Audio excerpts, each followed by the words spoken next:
Monsieur Kassongo, vous êtes l'invité de notre journal. Merci beaucoup d'avoir accepté de répondre à nos questions.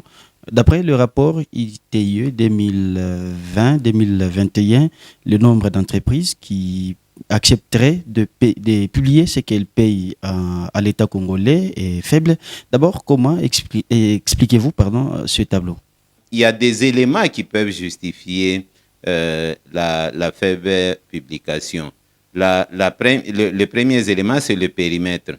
Donc, lorsque dans le périmètre de cadrage, l'administrateur indépendant constate qu'il y a certaines entreprises qui ne répondent pas au seuil défini pour qu'ils soient intégrés dans le périmètre ITIE, il est normal qu'on puisse avoir certaines entreprises qui sont opérationnelles mais qui n'ont pas été repris dans le périmètre ITIE.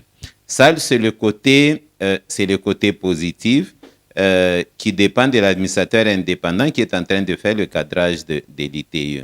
Mais nous avons aussi un deuxième volet. Le deuxième volet, ce sont les entreprises qui évoluent dans l'opacité et qui ne veulent pas mettre à la disposition du public à travers l'ITIE les informations sur leur entreprise et sur leurs opérations. Et dans ce cas d'espèce, le Code minier révisé en 2018 a déjà réglementé la question. C'est une entrave à la transparence et ces entreprises devraient en réalité être sanctionnées.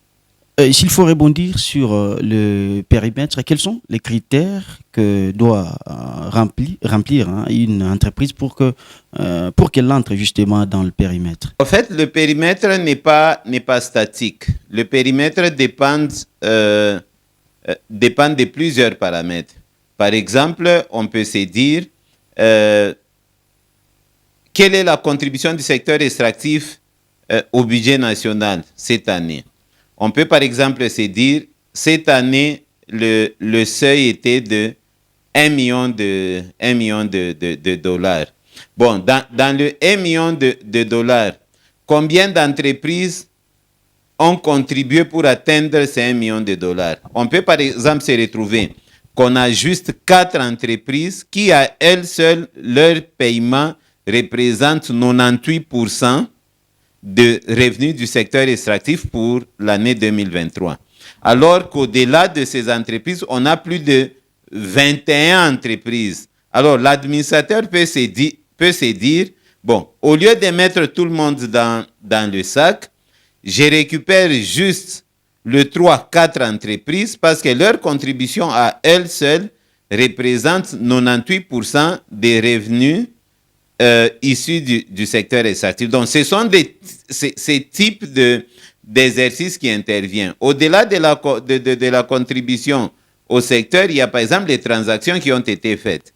Il y a une entreprise qui n'a peut-être pas produit, mais qui a signé un contrat considérable avec l'État ou avec une entreprise publique. On peut se dire, même si l'entreprise ne répond pas au seuil de matérialité, donc au minimum fixé. Parce que lorsqu'on dit être dans les périmètres, on peut se dire toute entreprise qui a payé plus de 200 000, il est dans le périmètre, 200 000 dollars par exemple. Et les entreprises qui ont payé moins de 200 000, ils ne seront pas par exemple dans le périmètre. Mais on peut avoir par exemple des entreprises qui n'ont pas versé même 1000 dollars dans le périmètre, mais parce qu'ils ont signé un contrat significatif avec une entreprise publique ou avec l'État, on peut le mettre dans le périmètre. Et concrètement, quelles sont les mesures qui devraient être prises pour que finalement toutes les entreprises qui œuvrent dans le secteur minier arrivent à publier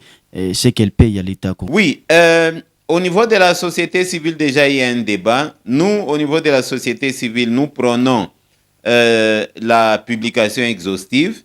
Nous pensons que même ceux qui publient moins doivent être retenus dans le périmètre.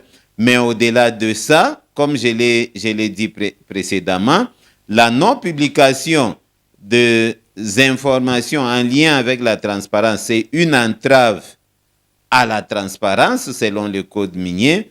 Donc, l'administration devrait se servir de conclusions de rapport ITIE pour commencer à sanctionner les entreprises qui ne sont pas transparentes et qui n'arrivent pas, qui ont été retenues dans le cadrage et qui n'ont pas mis à la disposition de l'administrateur indépendant les informations recherchées. Ces entreprises doivent être sanctionnées au regard de nos lois. Monsieur Kassongo, merci beaucoup. Merci.